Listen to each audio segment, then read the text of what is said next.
As an educator, you already know how rewarding teaching can be, but maybe also how exhausting. In this episode, we're talking about how to spot the early signs of burnout and what educators and schools can do to prevent I it. always wanted to be a teacher when I started school. We're here for the students and we want what's best for the student.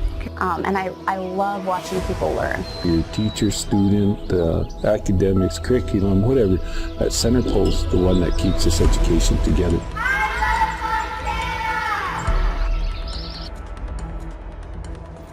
Welcome to the Last Best Learning podcast, a podcast designed for Montana's educators, where our mission is to deliver digestible, relevant professional learning, honoring your capacity in an increasingly busy world. If there's a topic or speaker you'd like to learn from, we'd love to hear from you. Our state's educators empower minds, elevate futures, and inspire self-discovery, and we walk beside them. We're your hosts, Claire Mikeson, Katrina Engeldrum, and Michelle McCarthy, OPI's ELA Math and Science coordinators. This episode is a continuation of our conversation with John Sommers-Flanagan, professor, psychologist, and founder of the Montana Happiness Project. Last month, we heard from John about how to deal with conflict in the workplace. Today, John tackles another topic affecting educator well-being, teacher burnout. Let's get right into it. So, John, for the listeners who need a refresher or are new to the program, could you please share a little bit about yourself?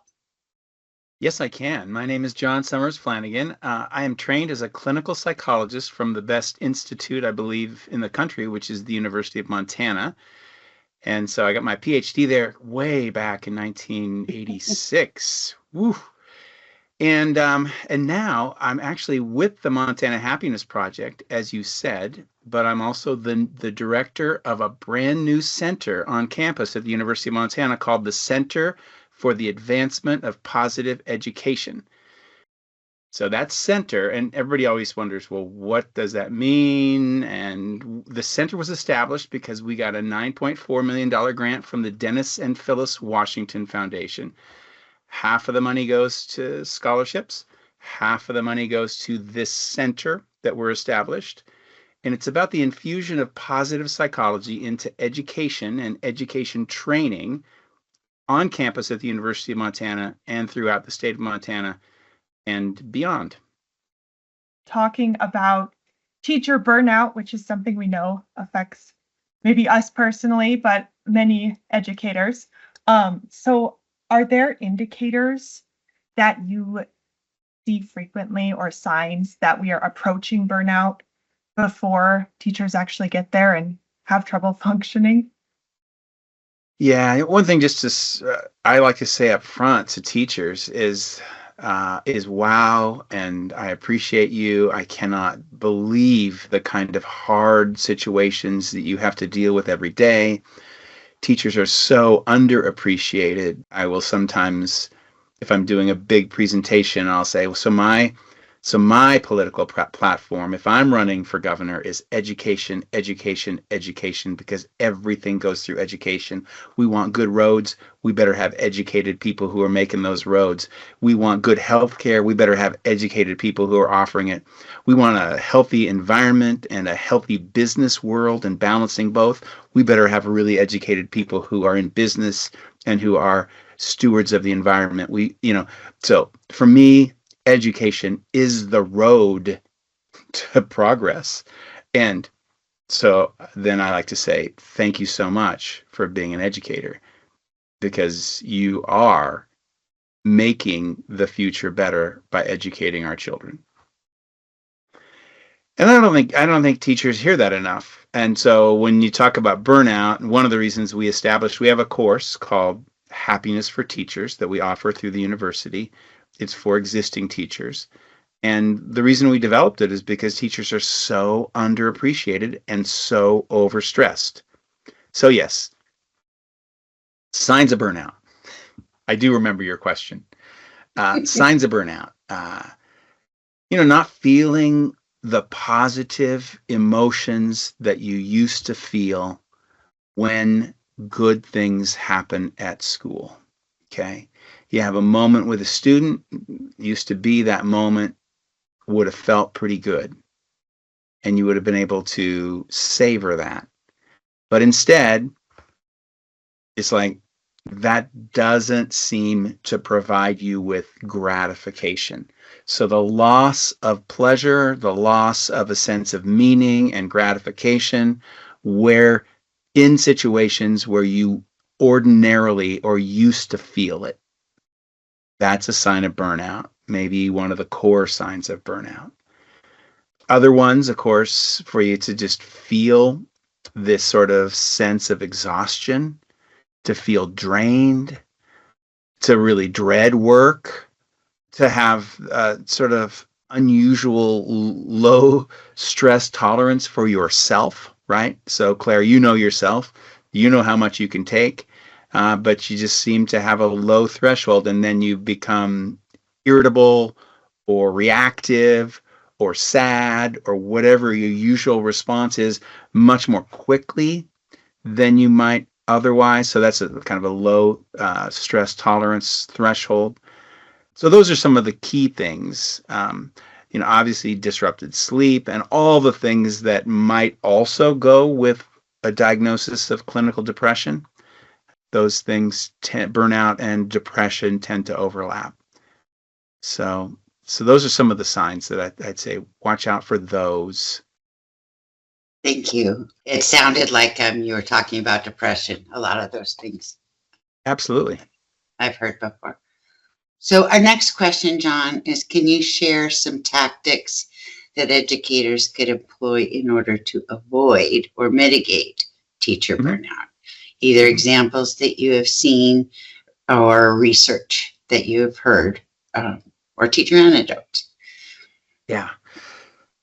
So I'll take these in different parts, and maybe we can talk about each part together. But the first one is to find a sense of control, find a sense of personal agency, because oftentimes the system, right, maybe the educational system has put you in a situation where you feel like you just don't have much control.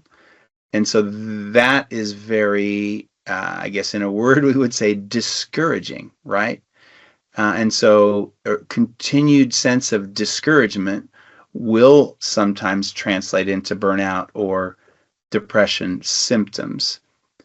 And so where can you have control and where do you have no control? You want to find those small places and spaces in your educational day where you feel a sense of control. And you all are the experts on being educators. What's your sense of how educators, how teachers can do that?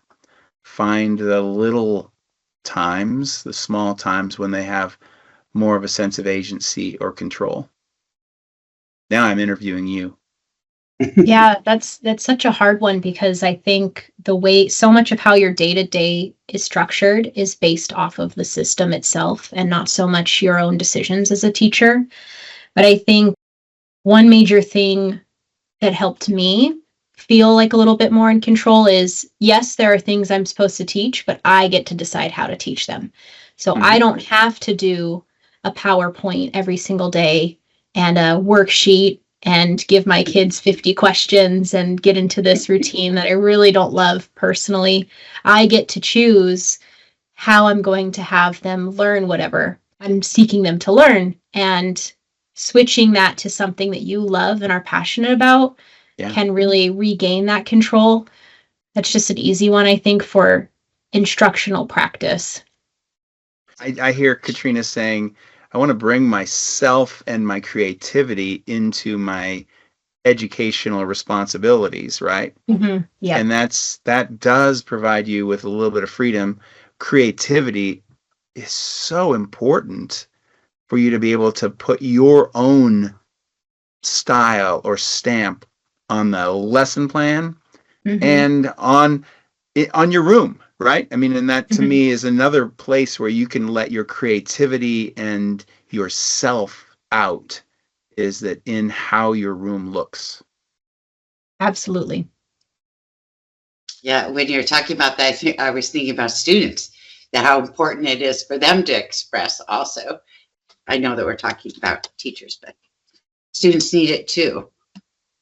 Yeah, but also, Michelle, some teachers find that control through providing students those opportunities. So I think that's a valuable point to make, is that some of us derive a lot of pleasure from making situations happen where students can have control and develop and grow as individuals, sometimes outside of the prescribed curriculum, but into who they want to be as adults.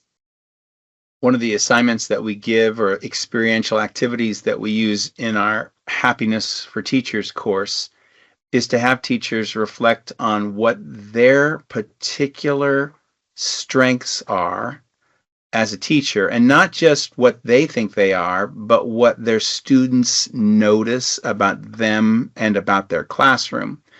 And when we have teachers do that, I remember one teacher said, I've been an educator for 24 years and no one has ever asked me about what my strengths are as a teacher. and then what we end up hearing are some of the same themes, which are beautiful. It's like, I think I create a really safe space. And my former students will tell me that. They'll if I see them in a restaurant and they're maybe working as a server at a restaurant, they'll say, hi, and they'll say, oh, I remember really feeling good about just coming to your classroom. It just felt like a great place to be. And oftentimes the students won't say, and you taught me math so well. Yeah, so, surprisingly, it's not really about that for them. Yeah, a lot of times it's about the relationship. It's about feeling safe. It's about not feeling threatened and not feeling judged. Yeah, and that's a lot about that freedom for students to be who they are. Mm-hmm. So that's my first thought, is control, right? Where do you have a little bit of control, and where do you not have control?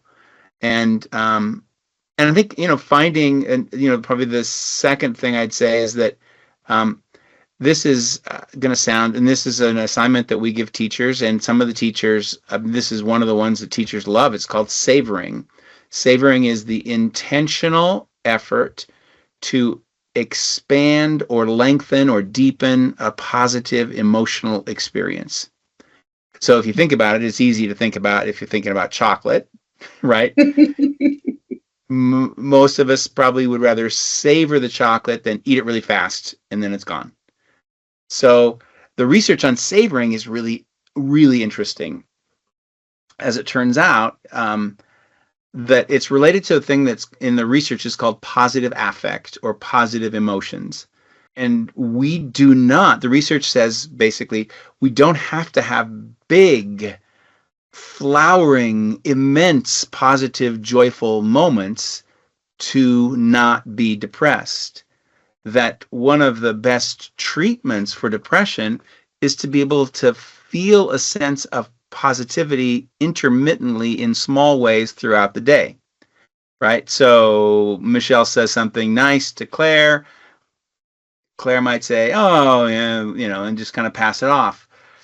Really, when those moments happen, you may not want to do it right with Michelle in the moment, but you want to take a moment to let yourself feel the nice words that Michelle said to you about something you did. You want to take some time to savor it, just like you would savor good chocolate, or I'm going to say an alcoholic beverage, because people like to savor their wine, right? Mm-hmm. Not that I'm promoting the use of alcohol, but that those are some things people often savor. So you want to savor those small moments, make them a little bit bigger and longer whenever they happen, because our natural thing that we do is we savor the bad experiences. Mm-hmm. We tend to Michelle said that I needed to do this better, and what does she know? And then we're doing a thing that we call ruminating in psychology. Yeah. We're ruminating on the negative. And sure, that's totally natural, and it's not helpful. It's not healthy. We will be more depressed the more we ruminate. So the one of the bottom line research findings is create intermittent, small, positive emotional experiences throughout the day. If you notice one, make it last a little bit longer. It is all by itself, oddly, a treatment for depression. Fantastic you- advice. Yeah. Do you have any advice for like how to ruminate less? Because I feel that would also be helpful for our last topic of conflict resolution. If you're offended by something as a way to get over it and get to solving and reflecting. Yeah, I mean, one of the things about rumination is that I often will say it's all natural and not helpful, right? It's all natural. So I think we need to give ourselves a little bit of rumination time. It is all natural. Mhm. But, the way our brains work is that they will continue to chew on those things unless we change it, unless we do some intentional shifting. And we shift it because we want to shift it. Now, sometimes people will do scheduled rumination, right? Okay, well, from 5 to 5:30, that's my rumination time. I can ruminate on all the negative things, but if I have something that I want to ruminate on, I'm just going to write it down and save it for when I have my rumination time from 5 to 5:30. It's sort of a funny little weird thing to do with our brains. It's like, oh, wait, I'm not going to forget this thing that annoyed me. I'm going to write it down. I'm going to save it for my rumination time. So that's one kind of silly strategy people use. There's another one that I like to use because for me, and this is also another really silly strategy. This is like so hokey. I make fun of it whenever I present about it, but it's called 3 Good Things. I don't know if I presented on that. I don't know if I talked about that last time I was on the podcast, but this guy named Martin Seligman, who essentially started the positive psychology movement in psychology in 1998. He invented this thing. It's a very complimentary word called 3 Good Things. And he says, if you do this, you're not going to want to stop doing it if you do it for a week. And he says, so all you do is at night when you're going to bed, you just identify 3 good things that happened that day. Mm-hmm. And then explore in your mind why they happened. And he says, if you do that every night for a week, you won't want to stop doing it. I think that's a little bit of an overestimation of the power of this. And, some people, in monasteries, they've done these 3 gratitudes for like eons. Mm-hmm. So this is not something that Martin Seligman invented. It's something that people do as a practice. For myself, so a couple of things about it that I think make it work. I've tried it. I thought it was kind of stupid, and so I stopped doing it. But for me, the worst time is like around 4 a.m. I don't have trouble going to sleep. So 3 good things before I go to sleep, that doesn't matter. I could think of 3 bad things, 3 good things. I'm going to fall asleep either way. But at 4 a.m, I wake up and I think all these terrible negative thoughts. I mean, they're really not good. I mean, it's like the end of the world and I've made it happen. They're pretty irrational. For decades, I've known that this is going to happen. And then I would feel beaten up by my own thoughts. Rumination, right, Claire? At 4 a.m. And I felt sort of helpless. So I started to do 3 good things at 4 a.m. when I would wake up. It didn't make things all better, but it sort of has started this different pattern in my brain. Now when I wake up, I think, oh, I could keep thinking some terrible thoughts, or I could do 3 good things. And I start to feel a little empowered, like I have a little choice. And so then I do 3 good things. And, it doesn't always work, but it's way better than the feeling of being a victim to my own negative thoughts. And sometimes it almost makes me kind of laugh in the middle of the night. It's like, oh yeah, I got 3 good things. And it's sort of pathetic and also profound at the same time. Yep. So now when I do this with teachers, they'll say things like, they'll say little things like, well, I took my dog for a walk. And what's that? That's nothing.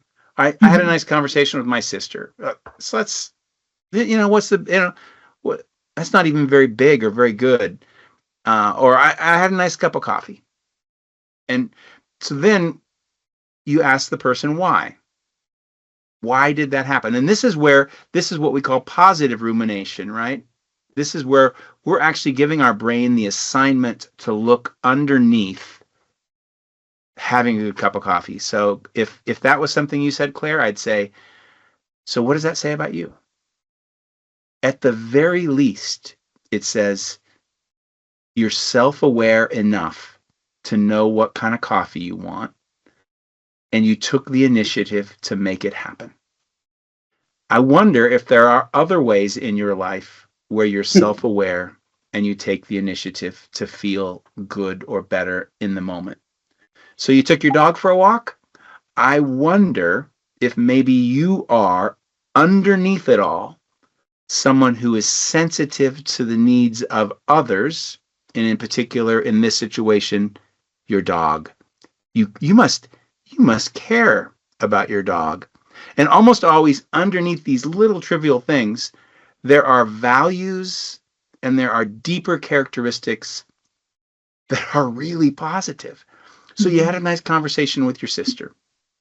Whether she called you or you called her, it sounds like you value family, you value relationships. And there must be something about you that your sister wants to stay connected to. And there's something about your sister that you value to stay connected with. And so anyway, so I think that's an alternative rumination assignment. Why do the good things that happen in your life happen to you?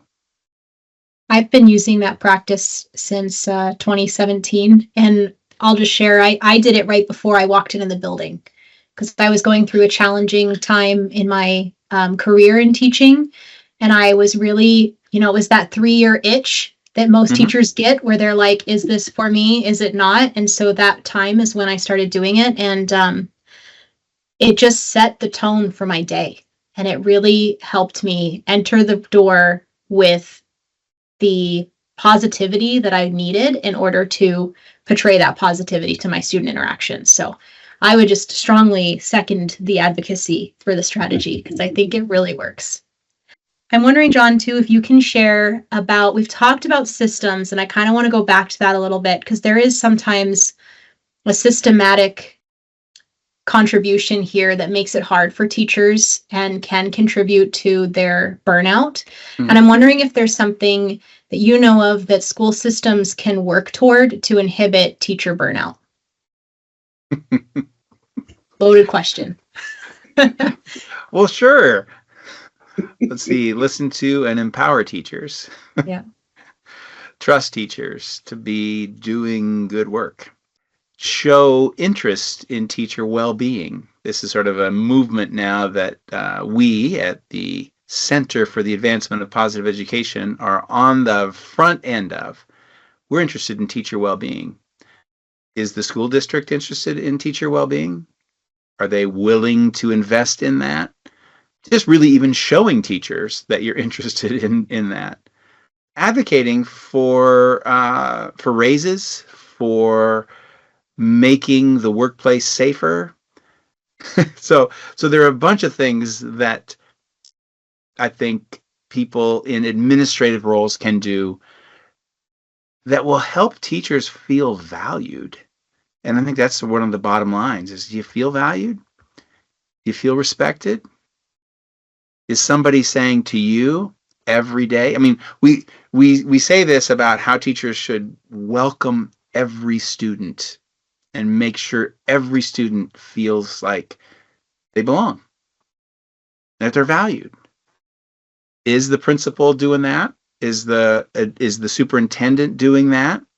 Are they creating an environment where teachers feel they belong and that they're valued for what they do? So this old theory there's an old theory that was developed by some famous people, and they would say that the two things that will stop people from behaving in negative ways, one is to feel you belong, and the other one is to feel that you're useful.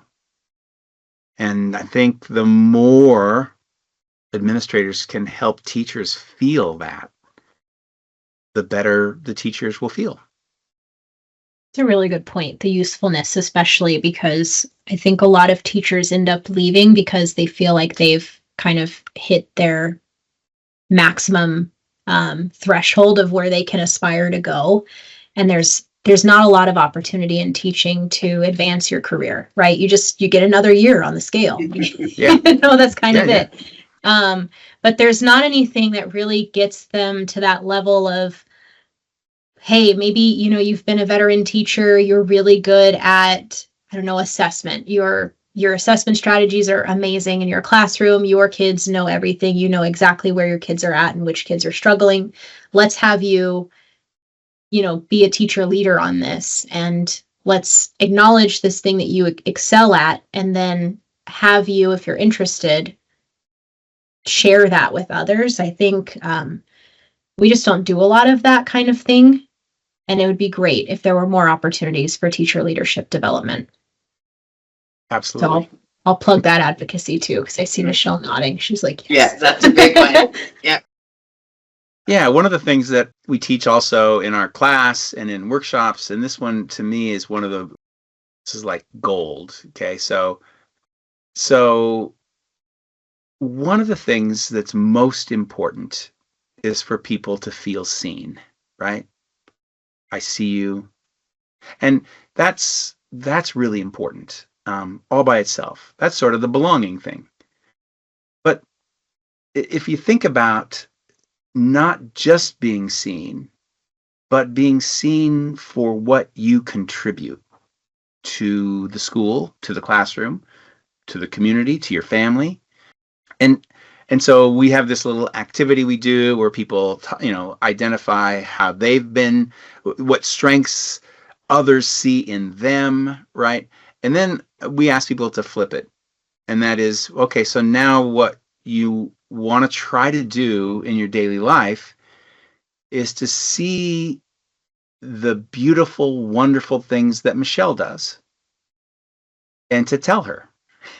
Not just a compliment like, I like your shoes, but something like, Michelle, the care and the diligence that you bring to the classroom is something that I see you doing every day. Thank you for that. And the ways, it's just, and it'll be a unique kind of way to give feedback. And Michelle may not feel that she's particularly diligent, right?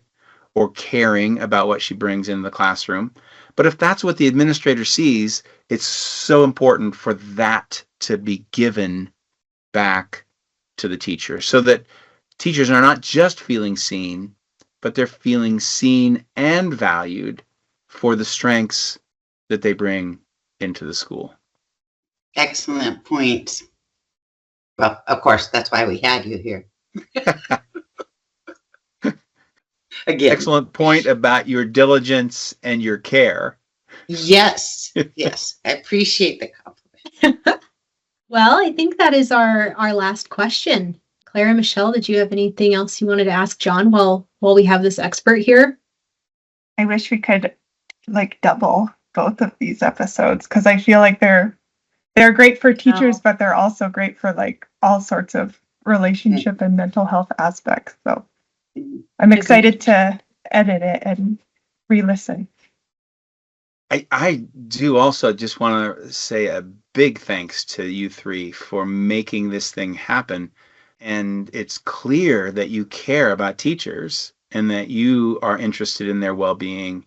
And I hope that gets out there, because teachers are in, I think, a high state of distress and not feeling valued. And so I just want to say I am grateful to you three for doing this, giving me a chance to talk, which obviously I like, but really doing this for teachers, doing it for educators, doing it for the students of Montana or public school kids in Montana. This is a great gift. So thank you.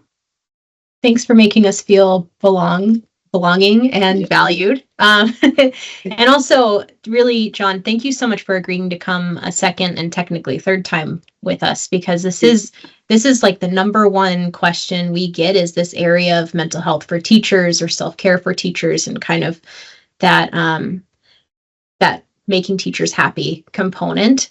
And it's just nice to have an expert that we can reach out to who's so dynamic and makes things so easy to understand for teachers. So thank you for spending your valuable time with us today. My pleasure. Thanks for the chance. Thanks for joining us for another episode of the Last Best Learning podcast. We hope this episode gave you strategies you can use this school year to maintain your well-being for both yourself and your students. If you have ideas for future episodes, we'd love to hear from you. Please take a minute to share this conversation with another teacher, and make sure to subscribe so you can join us next time.